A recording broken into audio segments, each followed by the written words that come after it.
Coucou, bonjour tout le monde, bonjour. J'espère que vous vous portez bien. Alors, voilà, ça fait déjà plusieurs semaines, je sais, la dernière vidéo, ça va bientôt faire un mois. Voilà, la dernière diffusion. Je viens juste déposer ceci dans votre cœur. C'est de vous dire que Dieu vous aime. C'est de vous dire que vous qui avez accepté Jésus-Christ dans votre vie, vous avez fait le bon choix. Mais accepter Jésus-Christ, c'est aussi accepter les persécutions. Accepter Jésus-Christ, c'est aussi accepter qu'on va vivre des moments difficiles. Parce qu'il y a des chrétiens qui pensent que être chrétien, je me couche dans mon lit et tout va bien. Un long fleuve tranquille. Un long fleuve tranquille. Non. Alors toi mon frère, toi ma soeur, qui traverse des moments difficiles, toi mon frère, toi ma soeur, qui pense que Dieu n'entend pas tes prières, qui croit que Jésus, est-ce qu'il est vraiment là? Est-ce qu'il est vraiment en moi? Alors je viens juste te dire, ne sois point troublé.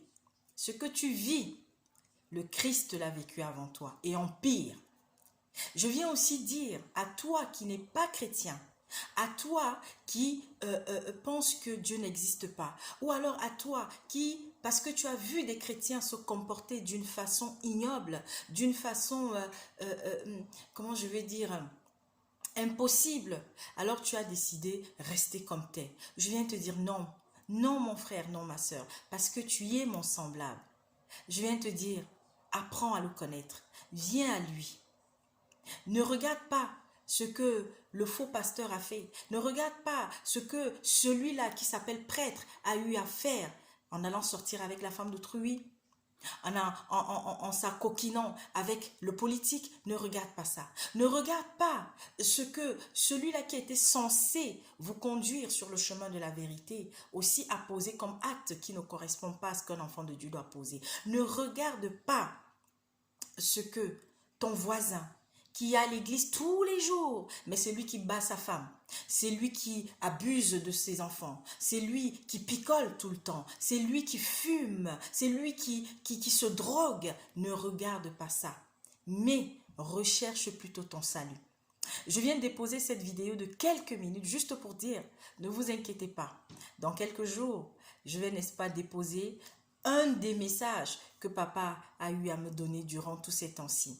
Et je voulais aussi vous dire merci pour vos prières, pour tous ceux et toutes celles qui me portent en prière, qui portent tous ceux et toutes celles qui viennent déposer par Internet ou directement, n'est-ce pas, ce message d'espoir qui est celui de savoir qu'un jour, tout ce monde-là, le monde que nous connaissons en ce moment, le monde qui est en pleine folie, le monde où on tue, le monde où on empoisonne, le monde où il y a la femme qui trompe son mari et qui amène son mari à assassiner ses propres enfants, le monde où, n'est-ce pas, la meilleure amie, sa coquine, couche avec le mari de celle qu'il a considérée comme sa sœur, le monde où, pendant des années, vous avez côtoyé une personne, vous avez embrassé une personne comme votre sœur, comme votre, comment on dit, comme votre sang, et puis un matin vous découvrez que cette personne en réalité n'a été remplie que de haine, de jalousie.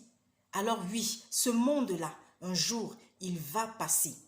Ce monde-là, un jour, il sera rasé, parce que papa va venir établir, il va établir à nouveau un nouveau monde dans lequel tout sera enfin parfait, selon son cœur et non selon le nôtre. Alors avant de vous laisser, je vais lire un passage de la Bible. Ouais, ma Bible, elle est vieille. Hein. Il faut déjà que je m'en achète une d'ailleurs. Mais je l'aime tellement. J'aime ce qu'il y a dedans. C'est grâce à la parole qu'il y a, n'est-ce pas, dans ce recueil-là, que aujourd'hui je suis devant vous. Grâce à la parole. Cette parole qui ne va jamais disparaître. Cette parole qui est éternelle, celle de notre Père. Alors, je vais lire un passage. Alors, vous allez être surpris de me voir enlever les lunettes. Parce qu'en fait, moi, j'ai une presbytie. Ma presbytie, c'est la vue de loin. Donc, de près, là, je ne peux pas garder les lunettes, en fait, si je veux lire ce livre. Voilà. Pour pas que vous vous disiez, mais attends, mais la sœur, pourquoi elle enlève les lunettes alors que c'est des lunettes de vue? Donc, je vais lire un passage. C'est dans Jean, au chapitre 14. Je vais lire à partir du verset 26. Et si tu as une Bible, je t'invite aussi à la lire. Et même si tu n'es pas chrétien, cherche une Bible, mon frère. Cherche une Bible, mon semblable. Et puis, quelle que soit la religion à laquelle tu as appartenu jusqu'à maintenant, vas-y, découvre, achète juste ce livre-là et découvre ce qui s'y trouve. Peut-être qu'il faut que tu découvres de tes propres yeux. Ne laisse plus les gens interpréter à ta place. Parce que le Saint-Esprit, il est là. L'Esprit de Dieu, il est là. Et c'est lui qui est notre enseignant, le premier. Alors, je vais donc lire ce passage de Jean au chapitre 15 à partir du verset 25. Je commence même à 25. Je vous ai dit cela tandis que je demeurais près de vous. Mais le Paraclet, l'Esprit Saint, que le Père enverra en mon nom, lui vous enseignera tout. Amen. Et vous rappellera tout ce que je vous ai dit. Je vous laisse la paix. Waouh. Une paix qui n'a pas de prix. Une paix qui ne s'achète pas. Une paix qu'on n'a pas en allant verser les dîmes tout le temps à ces pasteurs voleurs, à ces prêtres voleurs, à tous ceux-là qui disent être venus au nom de notre Seigneur, mais pourtant qui passent depuis des années à vous piller, à ceux-là qui organisent des messes tous les jours, à ceux-là qui en un dimanche organisent 5 messes. Mes frères et mes sœurs, ouvrez les yeux. Bon, je me garde parce que je continue. Vous savez, quand je me lance, on ne m'arrête plus. Alors, je ne vous la donne pas comme le monde la donne. Que votre cœur ne se trouble ni ne s'effraie. Vous avez entendu que je vous ai dit, je m'en vais et je reviendrai vers vous. Si vous m'aimiez, vous vous réjouiriez de ce que je vais vers le Père, parce que le Père est plus grand que moi. Je vous le dis maintenant, avant que cela n'arrive, pour qu'au moment où cela arrivera, vous croyiez. Et vous pouvez continuer. Mais ce que je retiens ici, qu'est-ce que le Seigneur nous dit? Que votre cœur ne se trouble ni ne s'effraie. Mon frère, ma soeur, mon semblable en tant qu'être humain, oui, le monde va très mal. Vous savez, durant toute cette semaine, rien que seulement cette semaine, l'actualité mondiale est dans son ensemble triste. Mais je veux te dire à toi qui es rempli d'espoir d'un meilleur lendemain, accroche-toi. Même si tu n'as pas encore donné ta vie au Seigneur Jésus-Christ, tu sais, tu as la présence de Dieu en toi. Tout être humain créé par Dieu, tout être humain qui a ce souffle de vie en lui, a la marque de Dieu. Le souffle est déjà la marque que nous avons de Dieu en nous. Mais nous savons aussi, pour ceux qui ne le savent pas, apprenez-le, il y a aussi des personnes qui ont la marque du diable sur eux, malheureusement. Mais toi, quel que soit ce que tu es, ce que tu as fait, ce que tu fais en ce moment, tu bois, tu te drogues, tu es homosexuel, tu as même par le passé peut-être abusé d'une femme, abusé de quelqu'un. Mon frère, ma soeur, mon semblable, tant que tu es en vie, chaque jour qui passe est une opportunité que Dieu te donne pour changer.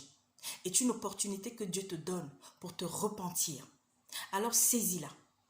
Saisis-la, mon frère. Le temps est court, l'heure est avancée.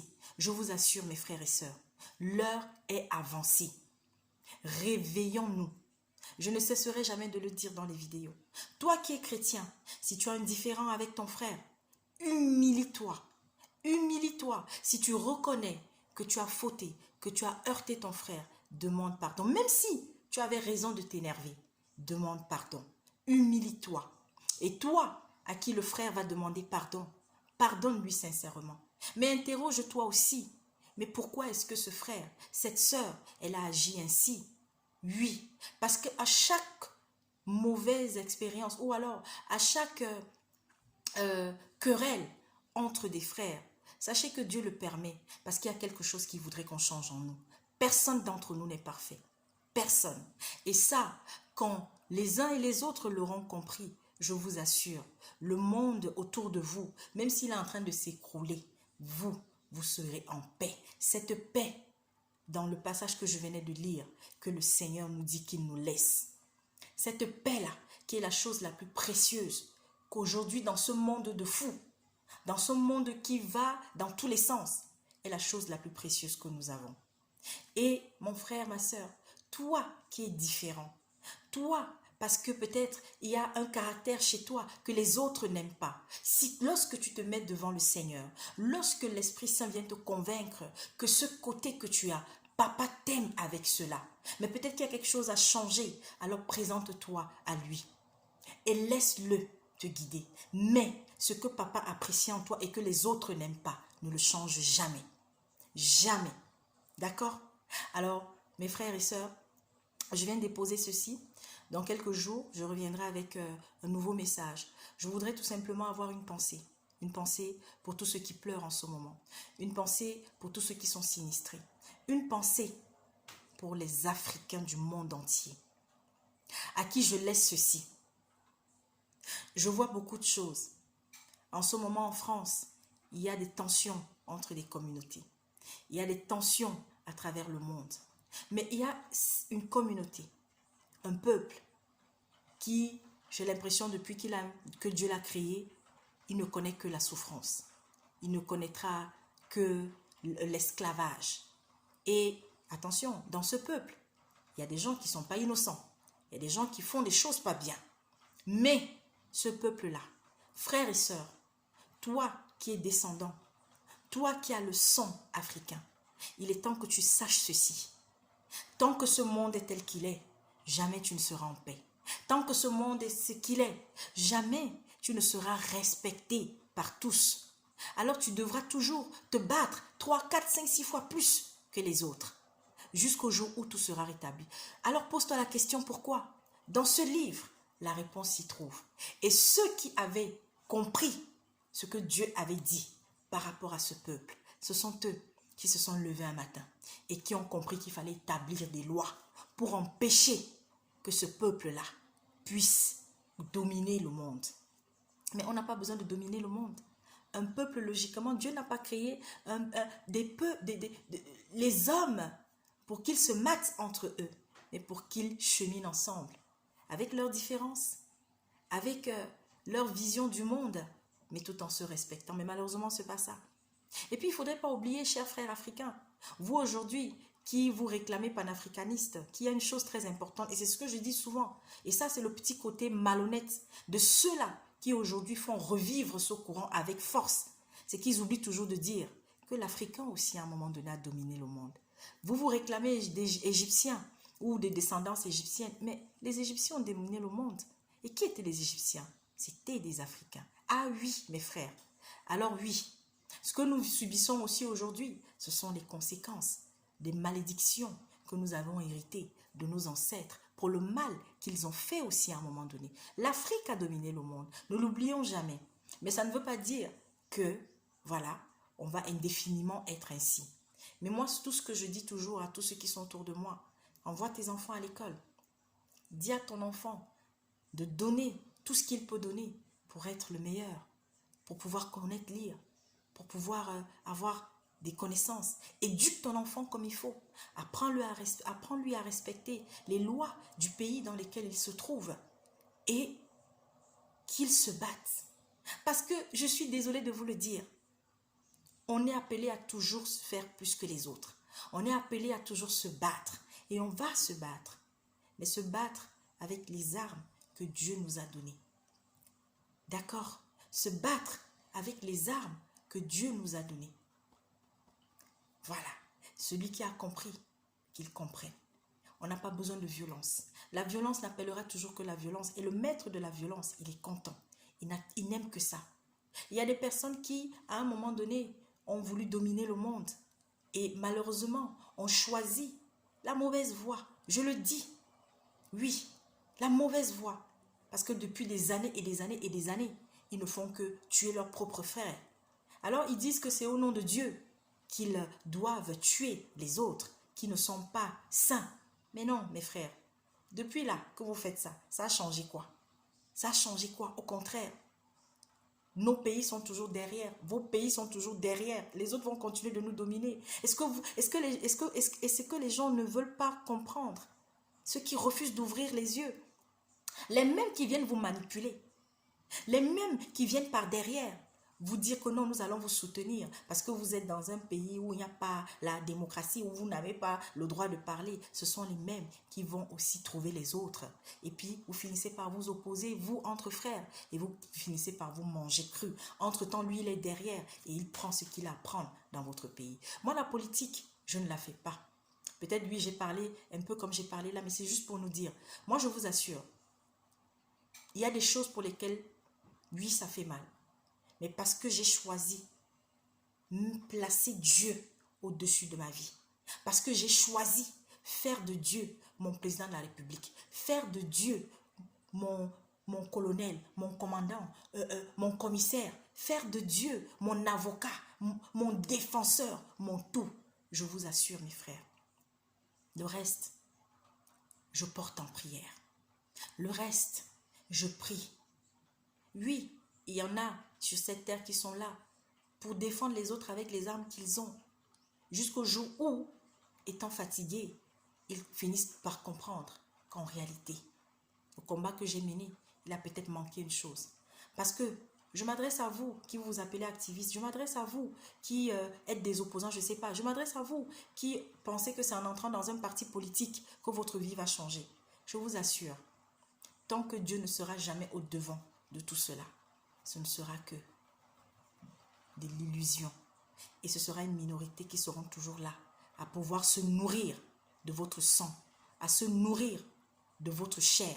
Alors réveillez-vous, mes frères et sœurs. Réveillez-vous, je vous en prie. Il est temps de se réveiller. Soyez bénis. Je vais revenir avec d'autres vidéos.